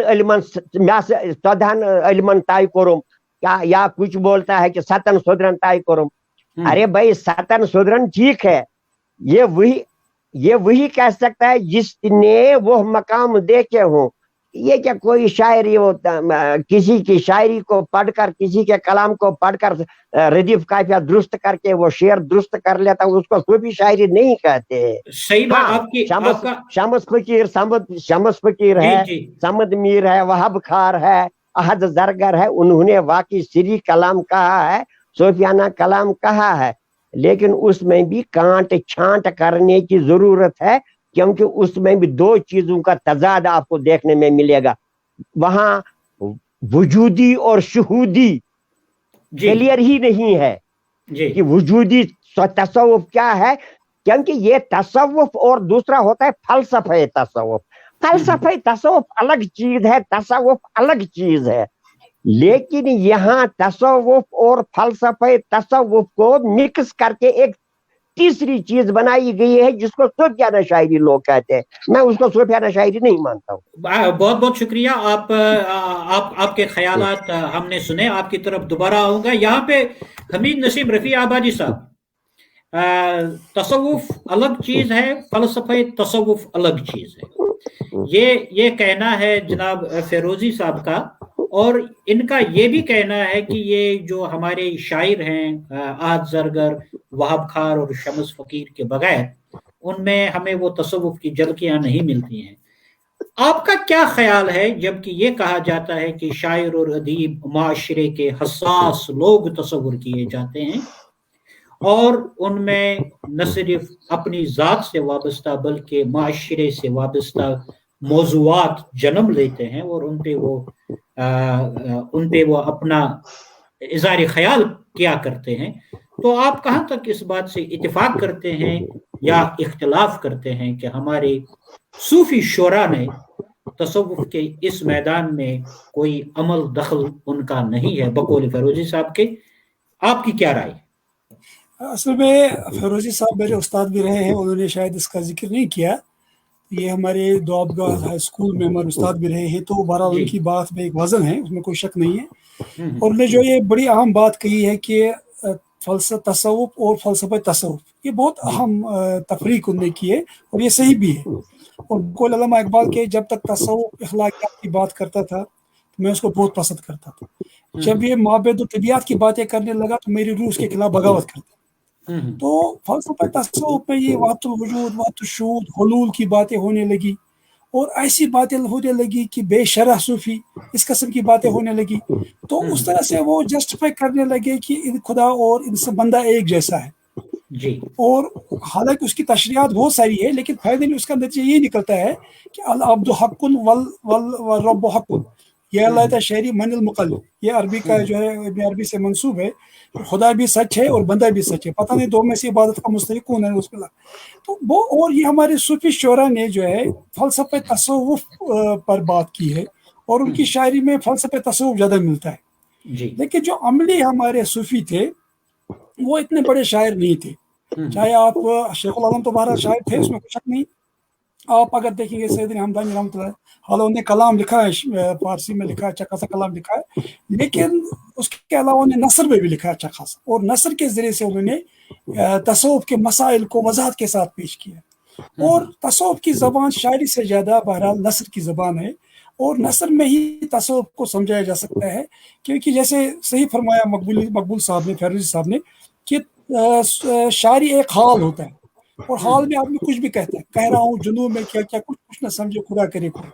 اور ظاہر سی بات یہ ہے کہ جب فلسفہ اور تصوف مل گیا تو ایسے ایسے مسائل سامنے آ گئے جن کو ماننا بڑا مشکل ہو گیا، اور صوفیوں کے درمیان ایک تضاد پیدا ہو گیا. دو گروہ بن گئے، اس میں ایک طرف وحدت الوجودی بن گئے، دوسرا وحدت الشہودی بن گئے، اور تیسرا گروپ حلولی بن گیا. اور یہ سب جو ہے غیر اسلامی اثرات کے تحت ہوا ہے. لیکن جہاں تک نفس تصوف کا تعلق ہے، اس پہ غیر اسلامی اثرات نہیں آنے دیے گئے اس تک، کیونکہ صوفیہ کرام نے خود بخود اس کا تصفیہ کیا، اس کا تزکیہ کیا. کیونکہ آپ جو بھی تصوف کی بڑی بڑی کتابیں آپ دیکھیے، کتاب اللمہ پڑھیے، آپ کشف المحجوب کو دیکھیے، آپ احیاء علوم الدین کو دیکھیے آپ، تو ان تمام کتابوں میں صوفیہ کرام نے غلط تصوف کو جو ہے رد کر دیا ہے، اور فلسفہ تصوف کو انہوں نے اس طرح سے اہمیت نہیں دی ہے جو شاعروں کے ہاں میں ملتا ہے. اور یہاں کے کشمیری شاعروں میں کچھ شاعر ایسے بھی ہیں جنہوں نے ایسے گامز فلسفیانہ مسئلے ڈسکس کیے ہیں جن پہ کافی ویدانت کا اثر بھی نظر آ رہا ہے، اور کبھی کبھی بدھزم کا اثر بھی نظر آ رہا ہے، اور کبھی کبھی زرتشت مذہب کا بھی اثر نظر آ رہا ہے. تو اس لیے میں یہ ان کی بات سے اتفاق کرتا ہوں ایک حد تک کہ ایک فلسفہ تصوف ہے، ایک تصوف ہے، اور تصوف پر ہی زیادہ ہمارے جو عظیم صوفی رہے کشمیر کے، ان میں خاص طور سے میں شیخ حمزہ رحمۃ اللہ کا ذکر کروں گا. تو انہوں نے بہت زیادہ زور دیا ہے کہ ہم سما سے دور رہے، گانے بجانے سے دور رہے، اور ذکر، اذکار، تزکیہ، عبادت اور دوسرے مسائل میں زیادہ دلچسپی لیں. تو وہ شاعری کو اتنا پسند نہیں کرتے تھے، لیکن ایک طبقہ شاعروں کا بھی رہا ہے، حالانکہ ان کا بھی بڑا کنٹریبیوشن ہے، اس میں کوئی شک نہیں ہے، لیکن ان کے ہاں جو ہے تصوف کی وہ سب باتیں ہمیں نظر نہیں آ رہی ہیں. البتہ فلسفہ تصوف کی باتیں نظر آ رہی ہیں جن پہ دوسرے مذاہب کے اور بیرونی اور خارجی اثرات بہت زیادہ نظر آ رہے ہیں. اس لیے بہرحال میں ان کی بات سے بہت حد تک اتفاق کرتا ہوں، اور یہ بات صحیح بھی ہے، ہمیں ان دونوں کو آپس میں الگ الگ سمجھنا چاہیے. اور ایک بات پہ میں اس کا اظہار کرنا چاہوں گا، ایک طبقہ مسلمانوں میں اس وقت پوری دنیا میں ایسا ہے جو تصوف کی ہر بات کو قبول کرتا ہے، چاہے وہ سما ہو، چاہے وحدت الوجود ہو، وحدت الشہود ہو، چاہے وہ حلول ہو، چاہے اور کوئی نظریہ ہو، چاہے وہ بے شریعت ہو. ایک طبقہ ایسا ہے کہ جو اس کی ہر بات کو رد کرتا ہے. لیکن ایک بیچ والا راستہ اختیار کرنے کی ضرورت ہے، کیونکہ اسلام میں روحانیت کا، تزکیہ نفس کا، اس کو کوئی بھی نام دے دیجیے آپ.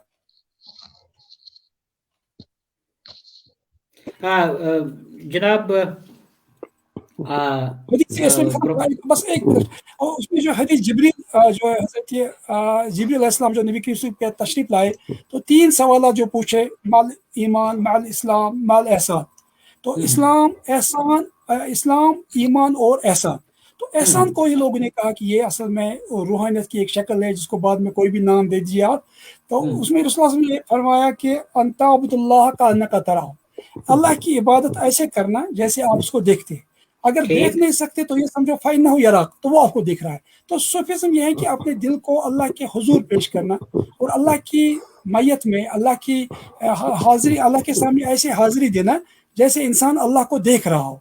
तो इसीलिए जो अभी इन्होंने कहा दस्त बकार दिल बयार, और ये कि नजर बल कदम, ये जो हमारे नक्शबंदी सिलसिला में जो है 14 उसूल जो है ना तसव्वुफ के, ये बिल्कुल उसी हदीस की रोशनी में उन्होंने मरतब किए। बहुत बहुत शुक्रिया जनाब डॉक्टर साहब। डॉक्टर नज़ीर साहब, आपकी तरफ दोबारा आऊँगा। इबादत ऐसी करनी चाहिए कि जैसे आप देख रहे हो। इस किस्म का जो है जनाब प्रोफेसर नसीम रफ़ी आबादी साहब ने इसकी तरफ इशारा किया है। तो यहाँ पे एक सवाल मेरे जहन में ये आता है कि इल्मुल यकीन और ऐनुल यकीन, जिसकी तरफ प्रोफेसर साहब ने इशारा किया है, इनका तसव्वुफ के साथ कितना गहरा ताल्लुक है और आप क्या समझते हैं? इस पे जरा थोड़ी सी रोशनी डालिए। ये बात बहुत अहम है और आपने नफ्स तसव्वुफ और रूह तसव्वुफ की तरफ इशारा किया, जिस पर गुफ्तगू बहुत ज़्यादा हो सकती है। लेकिन मैं पहले एक तायीद के साथ आगे बढ़ना चाहता हूँ। मेरे जो यहाँ मैं उस्ताद मानता हूँ, अपने दो बड़े बुजुर्ग जो हैं और छोटे भाई हैं मेरे मुश्ताक साहब, यहाँ तीनों की तीन बातों की पहले मैं तायीद करना जरूरी समझता हूँ। मुश्ताक साहब ने कहा रिशियत में एक एवोल्यूशन हुआ, इर्तिका हुआ शेखुल आलम में, मैं इसकी तायीद करता हूँ। और प्रोफेसर मराजी साहब ने कहा उसकी वजह शेख हजरत मीर मोहम्मद हमदानी का असर है, इसको मानता हूँ। और फिरोजी साहब ने कहा कि तसव्वुफ बाहर की कोई चीज नहीं है, कुरान और सुन्नत की रूह का नाम है। मैं इन तीन चीजों की तायीद करता हूँ। अब आता हूँ आपके सवाल पर।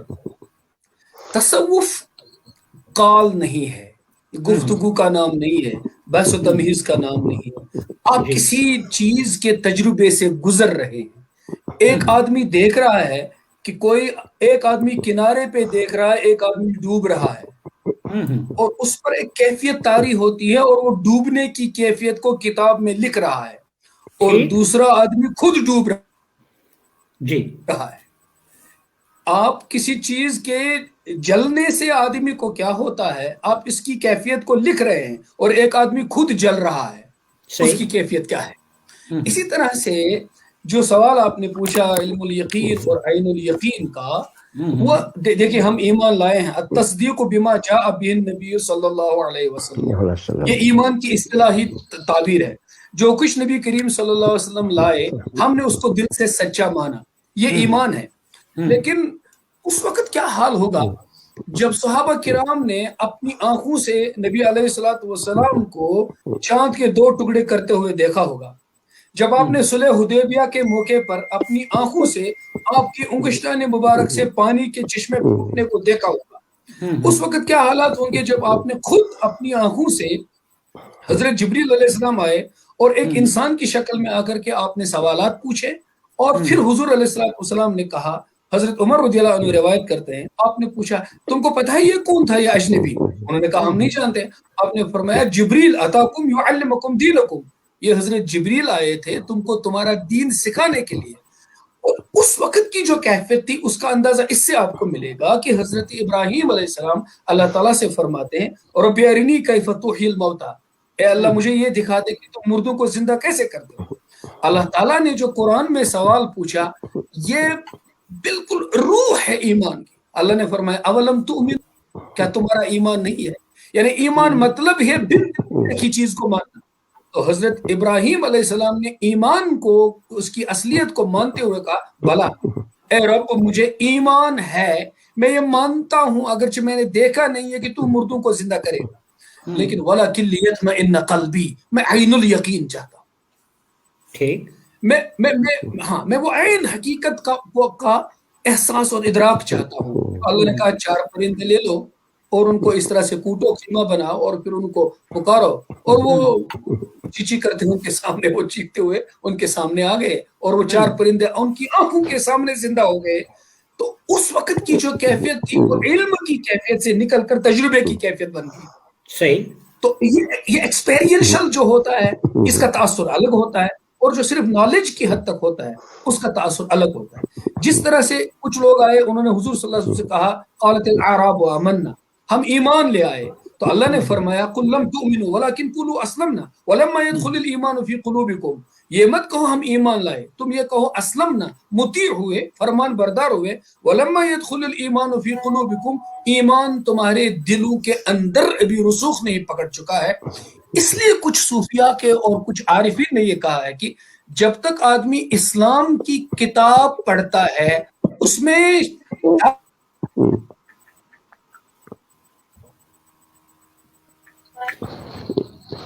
جی آپ میرے خیال میں آپ کا کنیکشن ڈراپ ہو گیا ہے. جی ہاں, آپ کا کنیکشن ڈراپ ہو گیا تھا. جی بتائیے.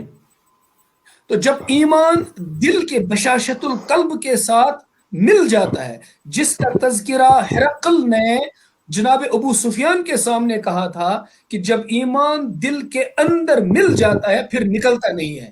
تو ایک ہوتا ہے تجربہ, روح کا تجربہ, ایک ہوتا ہے صرف کسی چیز کا پڑھنا, جس کی طرف مقبول فیروزی صاحب نے محترم نے اکثر اشارے کیے.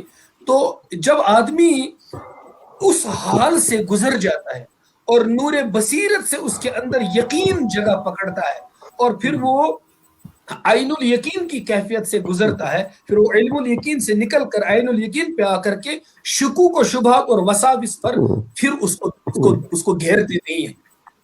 وہ ایک عملی شخص ہوتا ہے, اس کا یقین اس کے دل کے اندر جڑیں پکڑ لیتا ہے, پھر وساوس کی دنیا سے وہ آگے چلتا ہے.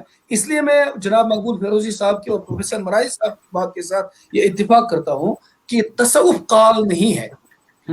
یہ تصوف کی کتابیں پڑھ کر تصوف کو ڈسکس کرنے سے آدمی صوفی نہیں بنتا, بلکہ 5 وقت کی نمازیں, شریعت و سنت پہ عمل کرنا, حضور کے ساتھ محبت کرنا, قربانی. اس لیے 3 چیزیں میں عرض کروں گا اور اپنی بات ختم کروں گا.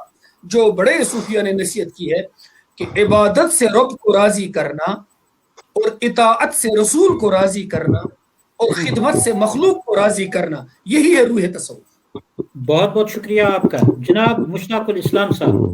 خدمت سے لوگوں کو راضی کرنا, خدمت سے لوگوں کو حاصل کرنا, اور علم الیقین اور عین الیقین پہ ڈاکٹر نذیر صاحب کی گفتگو آپ نے سنی کہ دونوں کو آپ مسترد نہیں کر سکتے, بلکہ یہ دونوں لازم ملزوم ہیں.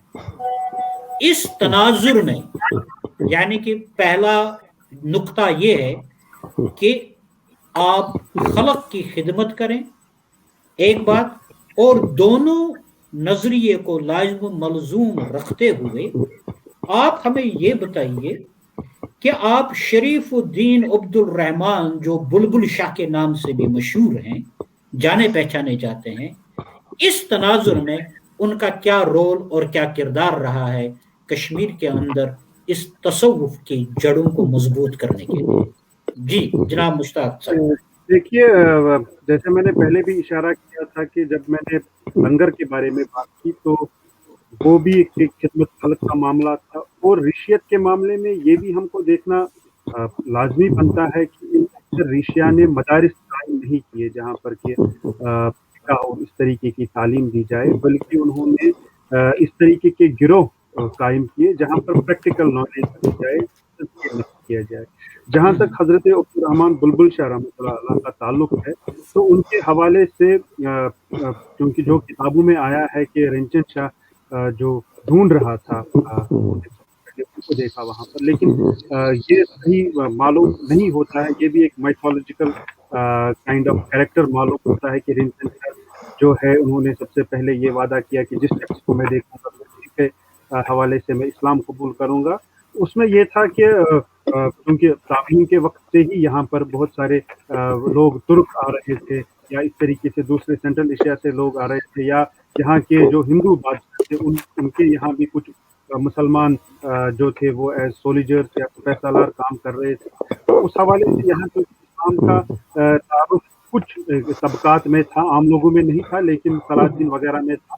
تو اس حوالے سے بلبل شاہ رحمۃ اللہ کا یہ इम्पोर्टेंट कंट्रीब्यूशन है कि उन्होंने एक शख्स जो हक का मुतलाशी था, क्योंकि हिंदुओं ने वो तिब्बत से भाग के आए थे, तो हिंदुओं ने उनको एक्सेप्ट नहीं किया था, क्योंकि वो ब्राह्मणिज्म में उनको या क्षत्रिय कास्ट में उनको नहीं दाखिल करा सकते हैं कन्वर्जन के हवाले से।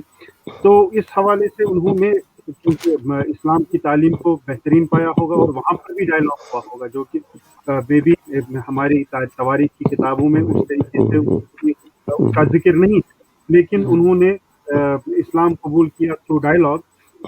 और दूसरा मामला जो कि तसव्वुफ और रिशियत के हवाले से मैं कहूँगा वो ये है कि जहाँ तक शायरी वगैरह का ताल्लुक है, जिस तरीके से हाल के बारे में कहा डॉक्टर नजीर साहब ने बिल्कुल वजह फरमाया कि ये एक्सपीरियंस की बात है। असल में चूँकि तसव्वुफ में यही है कि प्रैक्टिकलिटी और एक्सपीरियंस है, इसमें आप किताबों के जरिए, इसकी किताबें हैं मौजूद जो प्रोज में लिखी गई, लेकिन पोइट्री में चूँकि आप अपने हाल को बयान कर लेते हैं तो प्रोज और पोइट्री दोनों पर आप तनकीद कर सकते हैं। लेकिन हकीकत यही है कि तसव्वुफ नाम ही है अल्लाह से कुर्ब का, हुजूर सल्लल्लाहु अलैहि वसल्लम से इश्क का, और मुर्शिद की तलाश जो रहती है एक तालिब को, तो वो हमको बदर अतम चाहे रिशियत में भी नजर आती है और सूफियत में भी नजर आती है। तो बुलबुल शाह रहमतुल्लाह अलैह का ताल्लुक यही है कि एक डायलॉग के प्रोसेस से उन्होंने मुतमईन किया रिंचन को, और वो फिर मुसलमान हुए, चूँकि इसमें कास्टिज्म नहीं था, इसमें एक इगैलिटेरियन तालीम थी,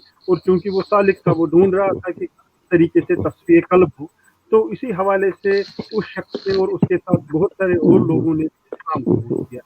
इस्लामाइजेशन का आम लोगों में जहाँ तक ताल्लुक है, तो वो सेंट्रल एशिया के सूफिया के जरिए उतना नहीं हुआ जितना कि यहाँ की ऋषि, जो कि जहाँ के कल्चर को जानते थे, सोशल मीडिया को जानते थे, और खासकर सबसे बढ़कर जबान को जानते थे। लेकिन ये अलमिया है कि अभी तक भी शेखुल आलम और लल्लद का कलाम, ऑथेंटिक कलाम, क्योंकि ऑरली पहुँचता था, उसमें बहुत सारी आमेजिश है, उसको अभी भी मुरतब अलग अलग तरीके से ऑथेंटिकली हम नहीं कह सकते हैं कि ये उनका है, क्योंकि उसमें खल्त मल्त है। इसी तरीके से क्योंकि ये सारा मामला लिखाई का उतना नहीं था मामला, उसमें orally generation to generation transfer हो रहा था। तो अब लेकिन चाहिए कि जो शेखुल आलम स्कॉलर्स हैं और बाकी जो लल्दज पे काम करते हैं, उन कलामों को अलग अलग मुरतब करें, ताकि हम समझ सके कि इस्लामाइजेशन के प्रोसेस में इन अशखास का जो रोल था, खासकर कास्टिज्म के खिलाफ, खासकर यहाँ पर पीजेंट एग्रीकल्चर सोसाइटी से, उसमें किस तरीके से काम फैला। तो ये बिल्कुल एक एकेडमिक प्रोजेक्ट है जो कि स्कॉलर्स को लेना चाहिए, और इस माइथोलॉजी से बाहर आना चाहिए कि शाह हमदान साहब ने यहाँ 90,000 लोगों को या 1 लाख लोगों को या कशिर पश बनाए तो वो जोल यूथ खार यून, जबकि ये हकीकत नहीं है, ये फोकलोर है। तो फोकलोर से बाहर चलें इस पे मुश्ताक साहब बात कर लेंगे, क्या होना चाहिए क्या नहीं होना चाहिए, आइंदा के प्रोग्राम्स में इस पे बात कर लेंगे। जनाब मकबूल फिरोजी साहब, आपने सुना कि मुश्ताक हक साहब क्या फरमा रहे थे। आपसे मेरा एक सवाल है कि शाह हमदान के चले जाने के बाद कश्मीर में इस सिलसिले को आगे बढ़ाने में किन हजरात का रोल रहा है, और ख़ासकर उसमें जाहिर सी बात है कि शेख हमजा सैयद मखदूमी का नाम तो ज़रूर आएगा, उसके हवाले से भी आप हमें बताइए किन हजरात ने इनको आगे ले गए, और उसमें हज़रत मखदूम हमजा का क्या रोल रहा है, इस पे ज़रा थोड़ी सी गुफ्तगू करें। जी शुक्रिया।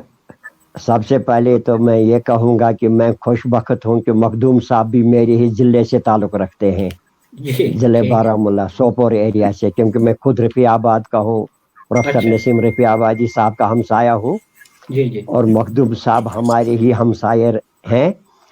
उन्होंने जो दीन की खिदमत की, तसव्वुफ की खिदमत जो की, जो शाह हमदान के रहमतुल्लाह अलैह के मिशन को आगे बढ़ाया, वो किसी से पोशीदा नहीं है।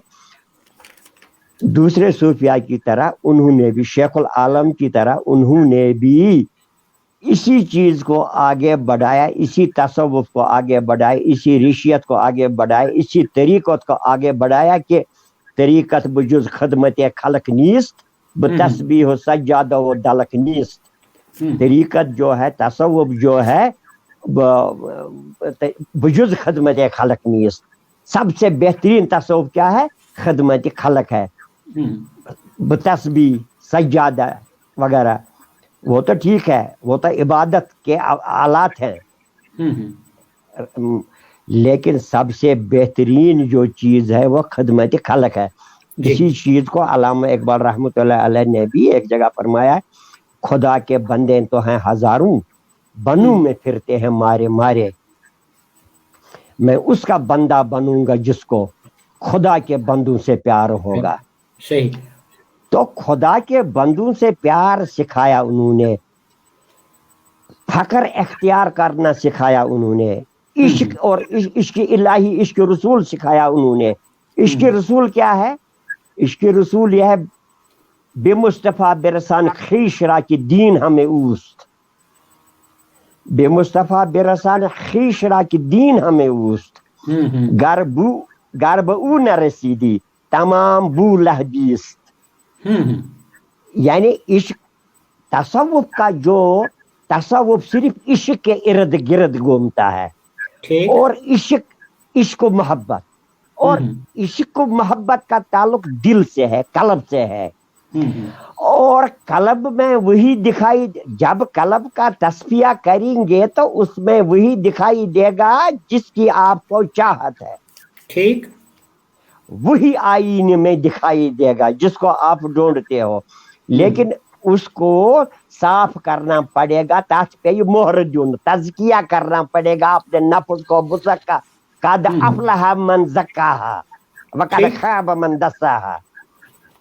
قد افلح وہی کامیابی پائے گا جس نے اپنے آپ کو مزکا اور پاک کیا, اور رسول پاک صلی اللہ علیہ وسلم کا بھی مشن ہی تھا قد افلح من زکاہا. تو یہ عشق و محبت کا تعلق ہے, تصوف کا دار و مدار عشق و محبت. اور عشق و محبت یہی ہے کہ دائیں ہاتھ میں قرآن, بائیں ہاتھ میں حدیث ہو. ٹھیک. یہی عشق کی محمد سے وفا تو ہم تیرے ہیں, یہ جہاں چیز ہے کیا لوح و قلم تیرے ہیں. ٹھیک. تو اس میں محمد صلی اللہ علیہ وسلم سے وفا کیا ہے؟ ان سے وفا یہی ہے جو انہوں نے فرمایا, جو دین انہوں نے ہمیں دیا اس پر چلنا ہے, اس پر عمل کرنا. یہ بحث تمہیز تقریر ہم مسجدوں میں کریں گے, محفلوں میں کریں گے, اجتماعوں میں کریں گے, درگاہوں میں کریں گے, خانقاہوں میں کریں گے, اس سے کام نہیں چلتا. نہ اسلام کا فائدہ ہوگا نہ تصوف کا فائدہ ہوگا. فائدہ اگر ہوگا تو ان قاریوں, ان کا خطیبوں کا ہوگا, رشیوں کا ہوگا, جو مجاوروں کا ہوگا. اور مجاوروں سے اسلام کو کوئی فائدہ پہنچنے والا نہیں ہے, تصوف کو کوئی فائدہ پہنچنے والا نہیں ہے. میں ڈھنگ کے بالکل میں کلیئر کہوں گا. یہ چلیں آپ کی طرف دوبارہ آتا ہوں اگر وقت نے اجازت دے دی. یہاں پہ میں ذرا نذیر صاحب کو لیتا ہوں. نذیر صاحب, ایک بات جو آج کل بڑی شدت کے ساتھ محسوس کی جاتی ہے وہ یہ ہے کہ مختلف ممالک میں, نہ صرف کشمیر میں بلکہ مختلف ممالک میں سلفیز اور صوفیز کے درمیان شدید اختلافات پائے جاتے ہیں. اس کا اثر کشمیر پر کیا پڑا ہے یا کیا پڑ رہا ہے, اس پہ ذرا مختصراً سے تھوڑی سی روشنی ڈالیے. پورے سیشن کا مشکل ترین سوال, اس کے لیے آپ نے مجھے چن لیا. نہیں, یہ سوال میں دوبارہ کسی اور سے بھی لے لیتا ہوں. چلیں بس میں ایسا ہی کہتا ہوں. جی. نہیں, ابھی ڈاکٹر صاحب ہمارے پاس کچھ سوال آئے ہیں پینلسٹس کے لیے, جو ہمارے اس وقت دیکھنے والے ہیں. انہوں نے کچھ سوالات ہمیں بھیجے ہیں, میں وہ سوالات بھی لے لوں گا, لیکن پہلے آپ سے جاؤں گا, بڑا مختصراً جواب دیجیے. میں عوامی سطح پہ آپ سے کہوں گا کہ جو لوگ تصوف کو مانتے ہیں, میں ان کے اس ماننے اور طرز عمل میں بھی کچھ چیزیں ایسی سمجھتا ہوں جو پوری کی پوری قابل قبول نہیں ہے. اور یہ بھی مانا جاتا ہے کہ جو سلفی ہیں وہ پورے کے پورے تصوف کے مخالف ہیں. اس میں بھی 100% سچائی نہیں ہے. جی, اصل میں جیسے میں نے شروع میں یہ بات کہی تھی کہ خود نفس تصوف کے اندر بہت ساری غیر اسلامی چیزوں کی آمیزش بھی ہے. میں ان سلفی حضرات کو جانتا ہوں جو شیخ الاسلام ابن تیمیہ رحمہ اللہ کی کتابوں کا مطالعہ کرتے ہیں. ان کے شاگرد رشید ابن قय्यम जौज़ी की किताबों का मुताला करते हैं तो तसव्वुफ जिस हद तक कुरान और सुन्नत के दायरे में है वहां तक तो उनको भी कोई एतराज नहीं है। हाँ, वो इस्तिलाह के साथ या और बहुत सारी चीजों के साथ उनका कोई इख्तलाफ इल्मी रह सकता है, लेकिन जहां तक तज़किया और एहसान और सुलूक की बात है उसकी हकीकत के साथ उन सलफी हज़रात का भी कोई एतराज नहीं है। हाँ, एक इंस्टीट्यूशन के एतबार से, एक ऑर्गेनाइज्ड जो ये जो इदारा इंस्टीट्यूशन है तसव्वुफ, उसके एतबार से सलफी हज़रात का गालिब सूरत में जुबानों पर एतराज आता है। लेकिन जब हम इसको बॉयल डाउन करते हैं तो मुझे ये एक लफ्जी इख्तलाफ नजर आता है। हाँ, ये बात सही है, सलफी हज़रात क्या आप बैत की तरफ रुझान नहीं पाएंगे, खानकाहियत की तरफ रुझान नहीं पाएंगे, और जिक्र अज़कार की जो मुख्तलिफ चीजें हैं जो उसको तसव्वुफ में ऑर्गेनाइज किया गया है उनकी तरफ उनमें आप रुझान नहीं पाएंगे। लेकिन कुरान मजीद की तिलावत, जी आप सुन्नत और शरीयत पर अमल का एहतमाम, वो उनमें भी आप देखने की कोशिश करेंगे। लेकिन अवामी सतह पर यह बात कही जाती है कि यहाँ की जो गालिब अक्सरियत मुसलमानों के है वो तसव्वुफ को मानती हैं, और जो सलफी हज़रात हैं वो तसव्वुफ के मुनकिर हैं, उसको मानते नहीं है। मैं इसमें 100% हकीकत नहीं देखता। अच्छा, एक इस पे मैं मुश्ताक साहब आपसे पूछूंगा, जिसकी तरफ हमारे डॉक्टर नज़ीर साहब ने जरा थोड़ा सा, मैं वो क्या कहूँ कि वो डंडी मार दी, लेकिन अगर आप उसको लेना चाहें, क्या इसका क्या असर पड़ा है कश्मीर पर और क्या पड़ सकता है, इसमें जरा आप रोशनी डालिए। यहाँ की सलफियत जिसको कहा जाए या वहाबियत, ये चूंकि एक वेरी नेगेटिव टर्मिनोलॉजी में एकेडमिक में भी यूज होती है, उसकी एक अलग हिस्ट्री है। लेकिन यहाँ पर अगर कश्मीर के हवाले से अहले हदीस मूवमेंट की बात की जाए, उसमें उनका मेजॉरिटी फोकस था वो तौहीद पे ही था। तो जो हमारे श्राइन्स में और इन जगहों पे गैर इस्लामी चाहे रिचुअल्स हो या अल्लाह के साथ शिरक का मामला हो, उसमें कॉम्प्रोमाइज नहीं हो सकता है, और न ही यहाँ के ऋषियों या सूफियों ने उस तरह से दावत दी। लेकिन बाद में जो मुलायत है और इस तरीके के जो इंडो सब कॉन्टिनेंट में जो ट्रेंड्स शामिल हुए, चाहे जिसमें आप बरेलवियत कहें या देवबंदियत कहें, बाकी चीज़ें कहें, तो वो चूंकि इन्फ्लुएंस हुआ तो उस वजह से सल्फियत का भी यहाँ पर फिर उसके एंटागोनिज्म में, उसके अपोजिशन में यहाँ एक तहरीक खड़ी हुई। तो उस हवाले से टकराव हुआ मेंबरों में। वही होता है क्योंकि ये तमाम तबकात से जो मौलाना हजरात हमारे मेंबरों पे जो बराजमा हैं, तो उनकी चूँकि मदारिस में तालीम होती है और एक ख़ास जाविये नुक्ता नज़र से होती है, उसमें उनका जो फ़िरका है वही बिल्कुल सही है, वही बिल्कुल इस्लामी है। तो इस हवाले से ये टकराव लाजमी है। तो अब सूफियों के भी यहाँ भी हम देखते हैं कि वो भी जो है कि बाकी तमाम तबकात को वो गैर इस्लामी कह देते हैं, और ख़ासकर हिंदुस्तान पाकिस्तान में तो बरेलवियत ने सूफियों पे काबिज हो चुके हैं, जबकि बरेलवियत कोई अलग चीज़ है और सूफियत कोई अलग चीज़ है। लेकिन ये टकराव लाजमी है, और कश्मीर में इस हवाले से सूरत हाल जो बिल्कुल दिगरगू है, और मैं अक्सर इस चीज़ के खिलाफ लिखता रहता हूँ, बोलता रहता हूँ। और चूँकि ये तमाम उलमा जो हैं जिनको कि इस सेक्टेरियनिज्म के खिलाफ बोलना चाहिए वो नहीं बोलते हैं, क्योंकि उनकी जो तालीम है वो उसी हवाले से हुई है। तो वो चूँकि अपने ही फ़िरके को, अपने ही तबके को सही समझते हैं और बाकियों को चाहे मुशरिक या काफिर समझते हैं, तो उसी वजह से ये टसल यहाँ पर भी हुआ।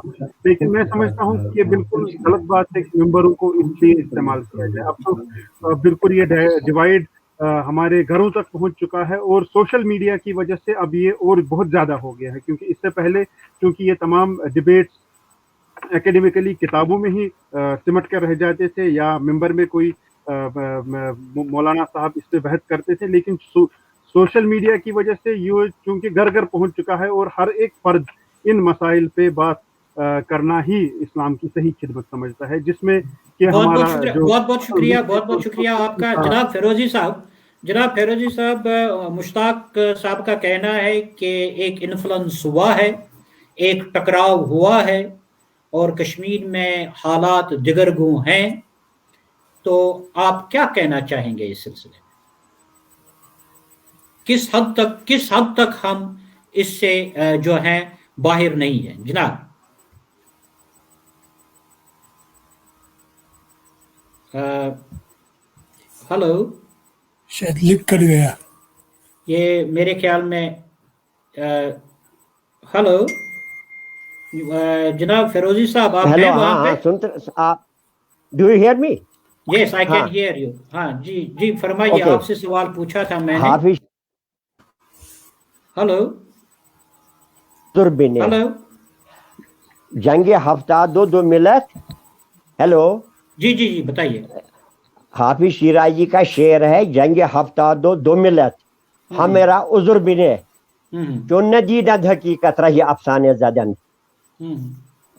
जो ये मुसलमानों के 72 फिरके हैं, जी, हमेरा उजुर बिने, इन सब को माफ कर दीजिए।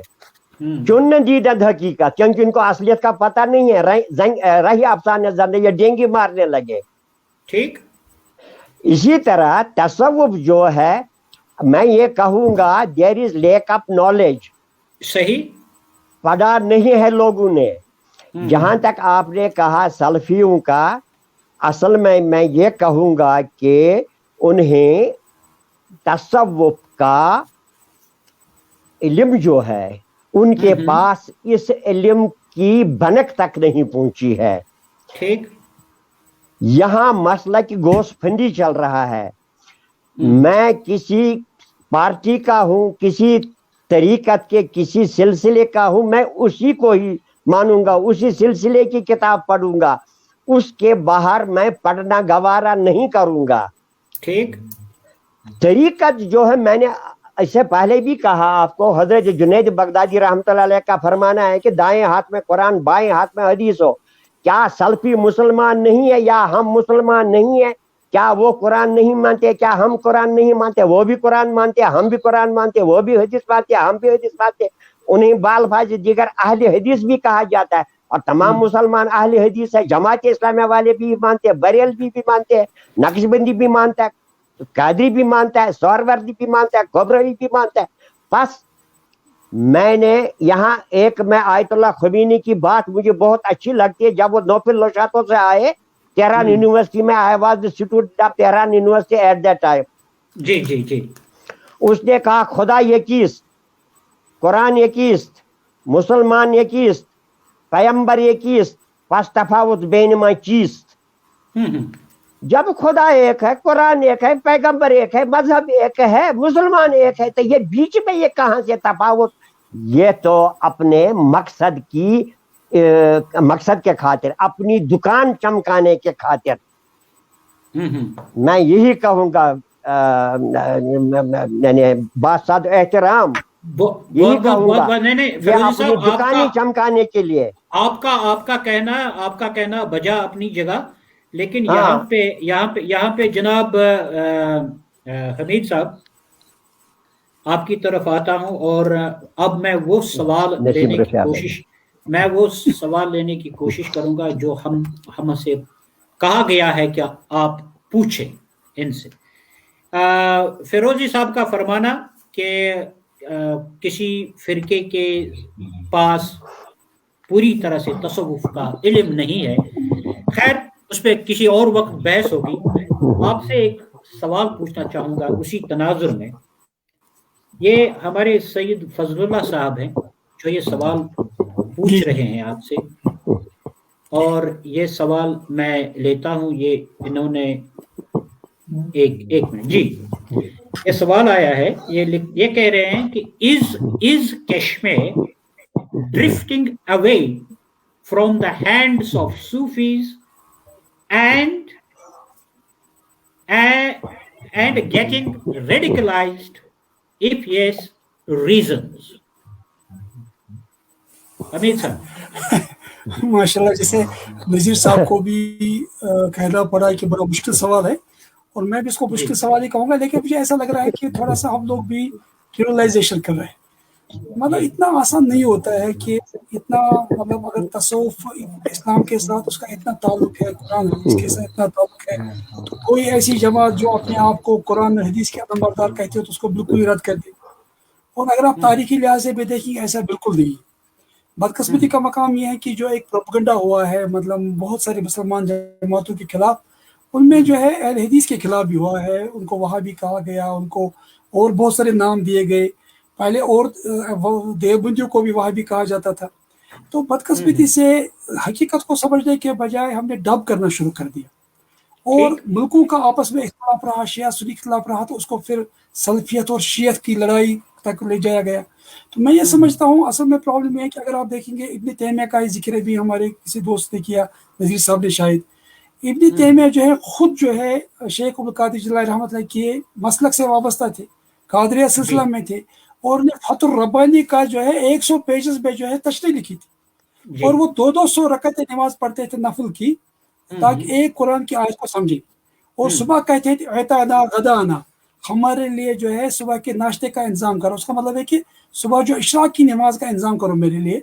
और सूफिया कैसे बनती है? फराइज के जरिए से इंसान मुसलमान बनता है, और नवाफिल के जरिए से आदमी अल्लाह का तकर्रुब हासिल का, या तकर्रब बिलनवाफिल, जैसे एक हदीस कुदसी में आया है कि नवाफिल के जरिए से अल्लाह का कुर्ब हासिल करता है एक बंदा, फिर वो अल्लाह के इतने करीब हो जाता है, उसके लिए अल्फाज आए उस वक्त मैं उसको नहीं दोहराऊंगा, और उन्हीं को औलिया-उल्लाह कहते हैं।